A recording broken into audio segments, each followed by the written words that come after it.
सुल्तान मुराद हिंदुस्तान का बादशाह था।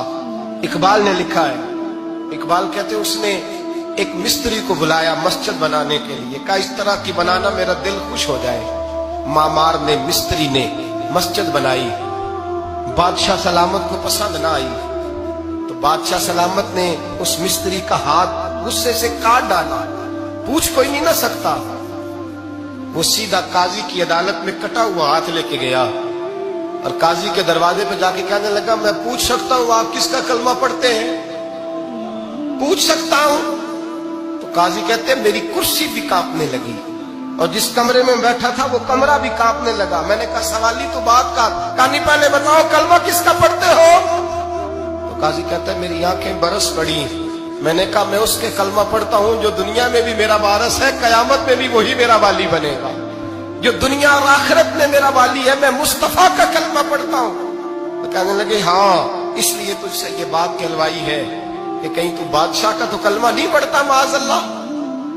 तू काजी अदालत में बैठा है कुर्सी पे, उसका कलमा तो नहीं पढ़ता?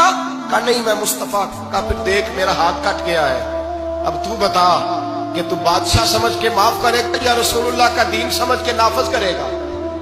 डॉक्टर इकबाल कहते हैं वो काजी ने हुक्म जारी किया कि फौरन बादशाह को बुलाया जाए।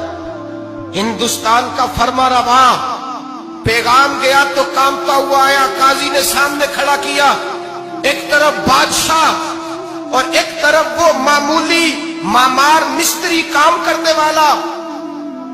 तो काजी गरजदार आवाज में कहने लगे, बादशाह तू बता, इसका खून सुर्ख है तो तेरा सुर्ख नहीं? इसके बाजू पे गोश्त है तो तेरे बाजू पे नहीं? इसे दर्द होता है तो तुझे नहीं होता? ये तूने क्या हरकत की? बादशाह की गर्दन झुक गई। काजी कहने लगे पकड़ो इसको बाहर ले जाओ और इसका बाजू काट दो, इसका बाजू काट दो। डॉक्टर इकबाल कहते हैं जहां कांप रहा था सारा कुछ, वहां खुशी के शादियाने बजने लगे।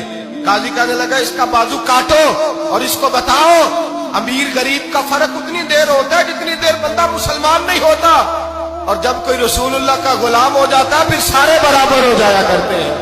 बंदा हो